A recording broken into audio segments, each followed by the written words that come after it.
Hi, I'm Kay Ward, and this is your Dickman Farms decorator tip. And we have talked before about swag and that every house needs one. So we're talking today about decorating them and things that you can do to complete them. And as you can see, as I'm talking away to you, I'm working on a bow. So there's different size ribbons you can choose, there's different ornaments you can choose, there's a lack of ornaments you can choose. It all really depends on how you like to decorate. So you're going to want to think about, what are you doing outside? Maybe what color is your door? Does it go with this bright red? Would it go better with a plaid, a neutral? Do you like things natural or glitzy and fun? You choose, it's up to you. So once you've sort of chosen, then most people do like a bow of some assortment. So either come on in and we'll make you one, or go ahead and create your bow for the size swag that you have. Now, generally a standard 3-yard bow works on a swag of this size that I have here. That size is about a 24 to 28 inch finished swag. So that's a good yard sidage, and I'm working on 3 yards here, or will be having about 3 yards when I'm finished. This particular bow, you can see they look quite different. Depends on what you like. This has those standard definitions, graduated sizes of loops. The loops are all the same size. It gives you kind of a poof. So choose what you like and go with it. So as I finish this bow, I'll let you know that we'll need a few things. One, for decorating, if you're going to be creating your own, you're going to want your ribbon and your scissors. Then, to be doing just about anything that we do, you're going to want your wire cutters, so your wire, and then your handy dandy wire cutters, so you can cut said wire and any other little doodads that you have. I would recommend a glue gun. They are my favorite. I've warned you before if you've ever watched me, and I'm going to tell you they get hot, hence the name hot glue. So be very careful as you're using them. Now, we'll also probably want a pair of pliers and whatever accoutrements you may want to put on your swag. So once you're ready and have all your ingredients and your bow is made, you can go ahead and figure out where you want to fix it. Do I want it up, down, all around, wherever? I like to go generally with that first. But if I'm picking things, swag, I want this one to go on a door. So maybe, because that door is going to open and shut, it'll have movement on its own. Well, maybe I have something that's going to add sound. So that's something I might think about. But either way, I'd probably start with my bow. And one of the reasons, up near the top, I like to see a little bit of the top.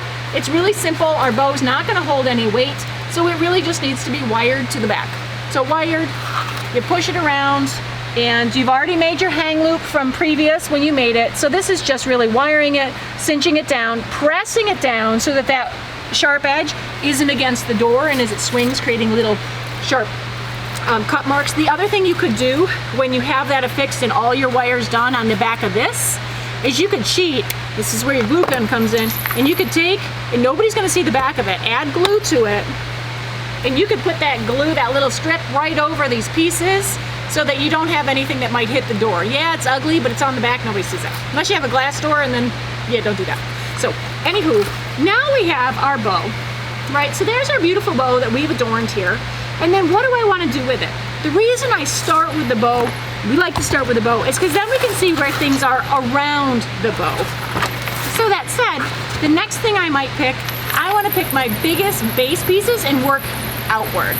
So I really want to hear this. I want to use this piece. I'm going to use my handy dandy hot glue and glue away. You can see I went down along the length of it instead of a little spot, and I'm not shy with glue.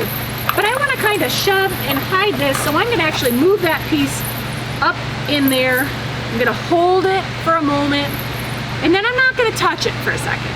Why? Because the glue is drying. It's glue. It's hot. It was liquid. We want it to cool. It'll turn sort of jelly and eventually harden. But if I move it right away or send it right out or say it's done and off it goes, it's still wet and my pieces can move. Now once it's cooled down a little bit, I can move apart. Most picks are wired anymore, which means that there's a piece of wire in here. So if I wanted to have it sticking straight up, I could. But it also allows me to open up these picks, move them around, and give dimension. All right, so now I have that base in there. Now as it swings, I can hear it. And then from there, I'm gonna add my deeper, bigger pieces. Now this is a pretty big silver ball.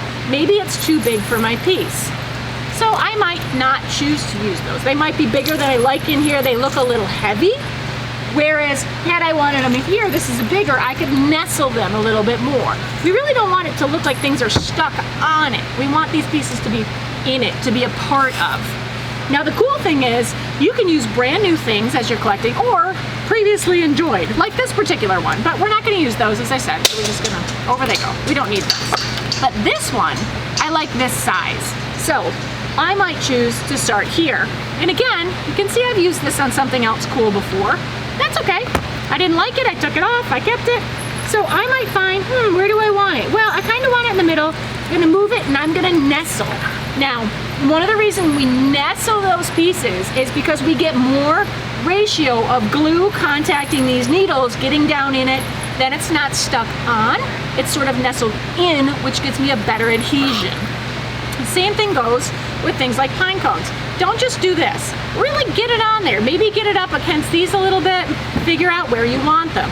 These are my next biggest piece, so I'm gonna use them next. And again, I nestle. And I don't like it quite equal, so as it's still warm, I can slide it a little bit. Now, if I were to pull this out, say I really didn't like where I'd put it and I was pulling it out, keep in mind it's hot glue. Once it dries, it's glue. It looks sticky, it looks whatevery, gluey. So just keep in mind, have an idea where you want your pieces before you stick them. And you can sometimes, some people will set these out so that you have a pretty picture in the background before you get started, then they glue it. I just kind of go by the seat of my pants and I do this, that, and the other, here, there, and everywhere. So I continue to layer up using my biggest, most noticeable pieces first and my smaller as accents. So as I keep working like this, I would say, oh, well, maybe I want to do like, where would I like these berries? Maybe here I'd like a berry and I'd like a berry over here. Does that look good? Could you tell me? Because I can't see. You guys can see, I can't see.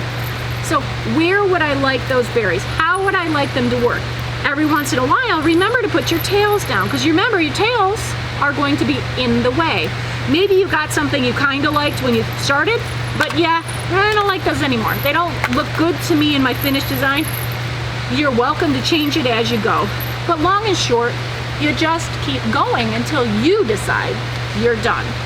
There is something as overdone where one more is just one too many, but that's okay. You'll find it, you'll find your edge of where you do or don't like it. But for the most part, you're not gonna go wrong. It's arbitrary, it's fun, so have a good time. And this has been your Dickman Farms Decorator Tip.